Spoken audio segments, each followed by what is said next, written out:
doing community work with what was generally called disadvantaged communities in the South Wales Valleys for many years. I've seen how active community members can be very active in their communities, and they can do loads of work in their community, but there's a limit to what they can do alone. And I've also seen how professionals can get frustrated by their own limits too, by what they can deliver in communities.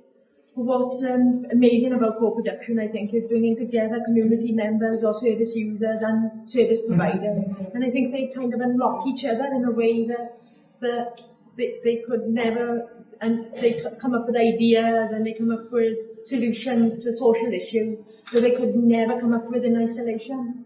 So the other hugely key important thing about co-production is the focus on assets and what people have got to give rather than what they haven't got. So I think focusing on assets rather than deficits, or what people can do rather than what they can do.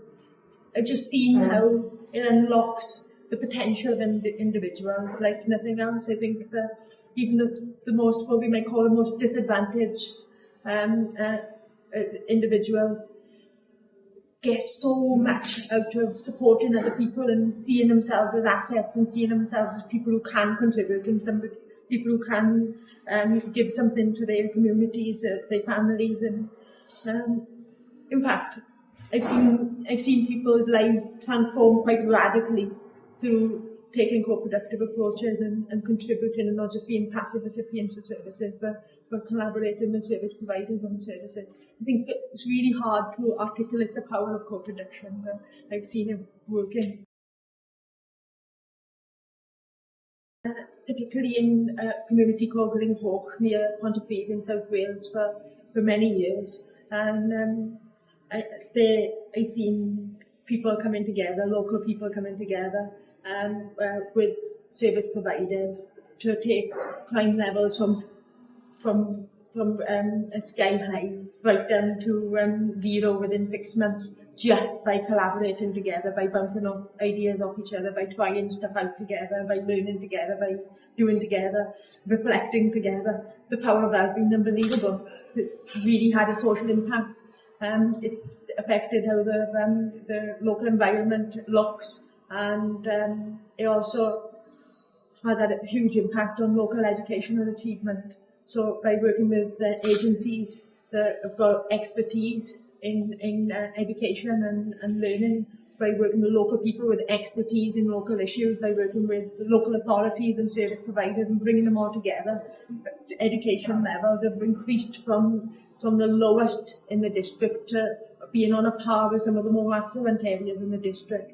And just by people respecting what each other's got to contribute and giving each other the opportunity to contribute, the power of it has been really phenomenal in Glencoch.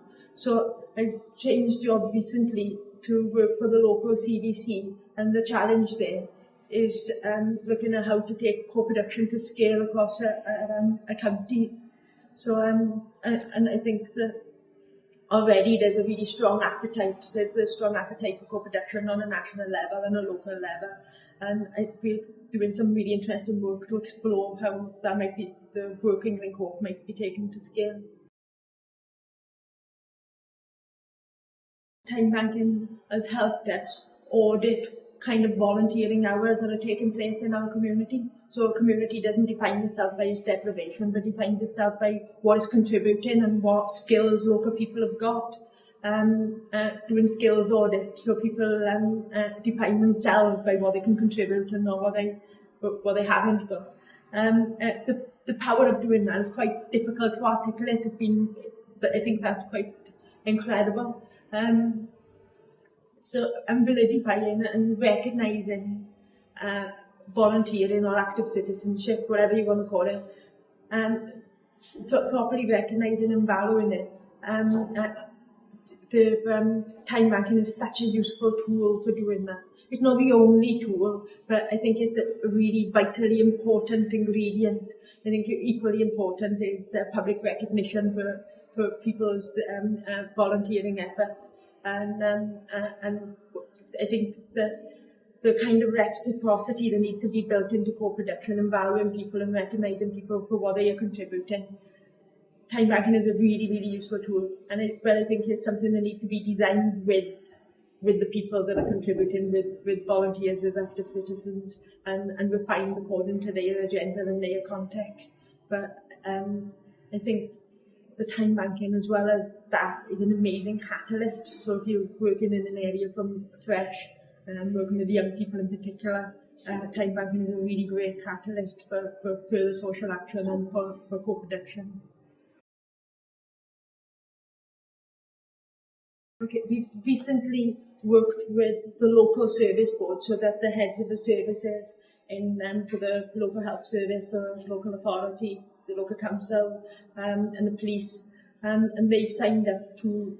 They've officially signed up to co-production in their public engagement strategy. So we're working at that level, and we're also doing other work with local communities, on the other hand, to support local communities to have a much stronger voice. So the work in Glencoe is focused on one community, so we're looking at how we can support more communities on a larger scale, using existing organisations and existing assets throughout the country, and working with organisations such as Citizen Cymru part of the Citizen UK movement to help local people have the strongest possible voice.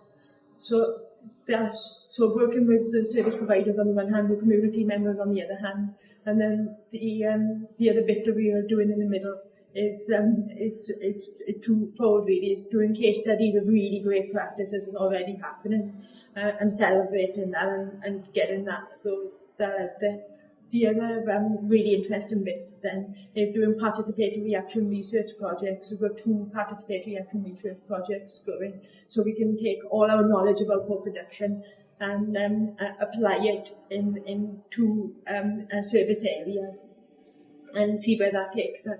And one service area is one focus, and one social objective is to reduce isolation, and the other social objective is to reduce education and inequality. So we're working with, particularly with older people around isolation, and we're training together with older people and with health professionals to do ethnographic research, to learn more about where people are at in terms of isolation, where people who are currently isolated, to try and explore more about what's important about them, what their personal stories are, what connections that they have got and maybe built upon, what interests they've got, and what skills they've got, and to contribute to the thinking around reducing isolation. So on the one hand, and then the other element of that project is understanding what assets we got out in the community around the Cynnan Tap in terms of the groups and people that are working to reduce isolation. There's a lot of people working on the area, so we're trying to properly understand what that is and how that can hang together. So the idea is that we bring all of it together then, and we co-design a way forward that has much bigger impact on isolation than we currently have. And then the stuff around schools, we all know, but lots of research says that the maximum a school can have impact on a child's education performance is 30%. So the rest is down to family and community. So unless schools can harness family and community, and the challenge of reducing educational inequality is that if we can harness education and community, we've seen in Glencoe what a difference it can make. But if we build on that learning and take it to scale, we'll see what a difference it makes there. So we are doing a mass participatory action research project with a comprehensive school and a series of primary schools that feed into that comprehensive school to unlock families and parents and the wider community as an asset in supporting children to achieve their educational potential.